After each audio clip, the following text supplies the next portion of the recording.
Бишкекте Курманжан Датка көчөсүн кеңейтүү үчүн 45 имарат жарым-жартылай буздурулушу мүмкүн. 29 апрелде кала башчысы Айбек Жунушалиев аталган көчөнүн учурда жолу оңдолуп, жылуулук түйүндөрү жаңыланып жаткан Чүй проспектисинен Салиева көчөсүнө чейинки бөлүгүн текшерди. Маалыматка ылайык, жолду кеңейтүүнү пландоо учурунда аймактагы 45 имараттын кызыл сызыкка чыгып кеткени аныкталган.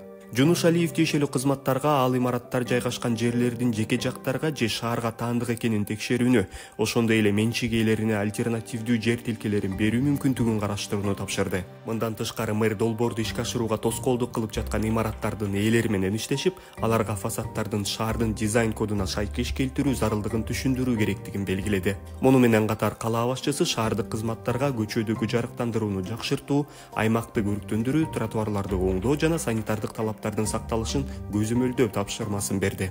Учурда Бишкек мэриясы президенттин кеңсеси ынтымак ордо жайгашкан Айтматов проспектисин кеңейтүү иштерин жүргүзүүдө. Бул үчүн шаар бийлиги жол боюндагы теректерди кыюудан тышкары, ал көчөдөгү үйлөрдүн тосмолору менен курулмаларын бузуп жатат. Үй ээлери мэриянын бул аракетин мыйзамсыз деп атап, кенемте талап кылууда.